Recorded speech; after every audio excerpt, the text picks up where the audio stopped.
సాధారణ ఎన్నికలకు సరిగ్గా 2 నెలల ముందు జగన్మోహన్ రెడ్డి ప్రభుత్వంపై భారీ స్థాయిలో కుట్ర జరిగింది అనడానికి నిదర్శనం ఈ రోజు ముగించినటువంటి వైజాగ్ మాదక ద్రవ్యాల కేసు.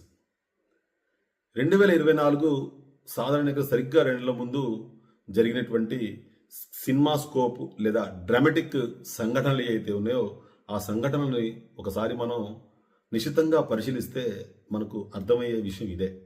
జగన్మోహన్ రెడ్డి ప్రభుత్వాన్ని కూల్చడం కోసం ప్రజల్లో ఒక రకమైనటువంటి అభద్రతాభావాన్ని నింపటం జరిగింది. ఈ మాట ఎందుకు అనాల్సి వస్తుంటే మిత్రులారా, ఈ కేసు యొక్క పూర్వాపరాలను పరిశీలిస్తే అసలు సినిమా ఒక high level budget cinema, drugs cinema నడుస్తూ ఉంటుంది జరా, ఆ సినిమా కంటే కూడా ఎక్కువ ట్విస్ట్లు ఉన్నాయి ఈ కేసులో. అవేంటంటే మిత్రులారా, ఎన్నికలకి సరిగ్గా 2 నెలల ముందు ఇంటర్పోల్ నుండి సిబిఐ ఆఫీస్కి ఒక మెయిల్ వస్తుంది, ఒక రహస్య మెయిల్ వస్తుంది. ఆ మెయిల్లో ఏముంటుందంటే, బ్రెజిల్ నుండి ఇండియా వైజాగ్ పోర్టుకి SEKU 4375380 నెంబర్ గల కంటైనర్లో దాదాపు 25,000 డ్రై ఈస్ట్ వస్తుంది మాదక ద్రవ్యాల రూపంలో అని చెప్పి ఒక రహస్య మెయిల్ వస్తుంది. ఆ మెయిల్ని చూసినటువంటి సిబిఐ అధికారులు వెంటనే షాక్ నుండి తేరుకొని వైజాగ్ పోర్ట్ అధికారులకు తెలియజేయడం జరుగుతుంది. అప్పుడు వైజాగ్ పోర్ట్ అధికారులు ఏదైతే కంపెనీ పేరున వస్తున్నటువంటి కంటైనర్, సంధ్య ఆక్వా ప్రైవేట్ లిమిటెడ్ కంపెనీ పేరున ఈ SEKU 4375380 అనే నెంబర్ గల కంటైనర్ వచ్చింది. ఈ కంటైనర్లో దాదాపు 25,000 డ్రై ఈస్ట్ ఉంది అని చెప్పేటువంటి కాగితాలను పరిశీలించి ఆ కంటైనర్ని సీజ్ చేయడం జరుగుతుంది. రెండో రోజు సీన్లోకి ఎంటర్ అయినటువంటి సిబిఐ అధికారులు కంటైనర్ని ఓపెన్ చేయటం, ఆ కంటైనర్ల నుండి దాదాపు 49 శాంపిల్స్ని సేకరించిన శాంపిల్స్లో నుండి సుమారు 48 శాంపిల్స్లో మాదక ద్రవ్యాలు ఉన్నాయి అని నిర్ధారణకు రావటం చకచకా జరిగిపోతాయి. ఈ శాంపిల్స్ మొత్తాన్ని ల్యాబ్స్కి పంపించి నిర్ధారణ చేసుకున్న తర్వాత సిబిఐ అధికారులు కోర్టులో ఎఫ్ఐఆర్ నమోదు చేయడం, ఛార్జిషీట్ వేయటం, దాదాపు అంటే 49 శాంపిల్స్లో 48 శాంపిల్స్ మాదక ద్రవ్యాలు ఉన్నట్టు నిర్ధారణకు అయింది. అంటే దాదాపు 25,000 కిలోల డ్రై ఈస్ట్ మొత్తం మాదక ద్రవ్యాలే అని చెప్పి నిర్ధారణకు రావటం, కోర్టులో తెలియజేయటం జరిగిపోతుంది. దీన్ని అదునుగా భావించినటువంటి ఇక ప్రతిపక్షాలు సీన్లోకి రావటం, ఇక నెక్స్ట్ ఎపిసోడ్ వీళ్ళదన్నట్టు వీళ్ళు రావటం, వెంటనే మన జనసేన అధ్యక్షుల వారు పవన్ కళ్యాణ్ గారు జనాల్లోకి వెళ్ళిపోయేసి జనాల్లో జగన్మోహన్ రెడ్డి ఆంధ్రప్రదేశ్ రాష్ట్రాన్ని మాదక ద్రవ్యాల హబ్గా మార్చిందని చెప్పడం, దానికి ప్రతిపక్షాలు అంటే మన చంద్రబాబు నాయుడు గారు, లోకేష్ గారు, షర్మిల గారు వీళ్ళందరూ వంతపాడటం, ప్రజలని తప్పుదోవ పట్టించడం. అంటే ఎంత భారీ స్థాయిలో జరిగిన కుట్ర అంటే ప్రజల్లో ఒక రకమైనటువంటి అభద్రతాభావం.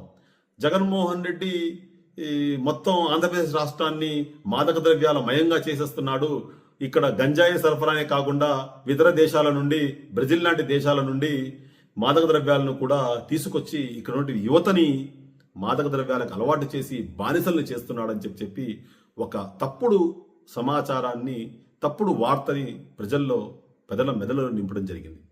దానివల్ల అభద్రతకు గురైన ప్రజలు అసలు వాస్తవాలేంటి, నిజంగా డ్రగ్స్ ఉన్నాయా కంటైనర్లో అని తెలుసుకోకుండా ప్రజలు ఒక నిర్ణయం తీసుకోవటం, ఆ నిర్ణయం తీసుకోవడం వల్ల వైజాగ్ సిటీ చుట్టుపక్కలలో ఉన్నటువంటి అన్ని నియోజకవర్గాల్లో వైఎస్ఆర్ కాంగ్రెస్ పార్టీ ఓడిపోవడం జరుగుతుంది.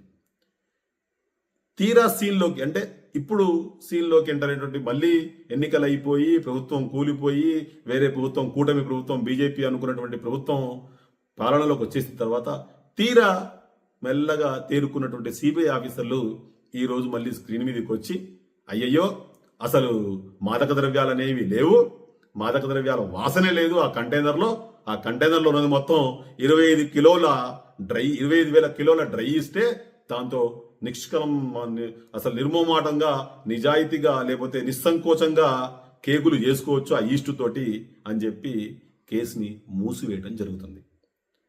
అంటే ప్రజలు అర్థం చేసుకోవాల్సింది ఏంటంటే, ఒక విషయాన్ని మన చెవుల దాకా వచ్చిన తర్వాత దాని మీద నిజాలను మనం తెలుసుకోవటం అనేది ఎంత అవసరమో ఈ జగన్మోహన్ రెడ్డి కేసులో మనకు అర్థమవుతుంది.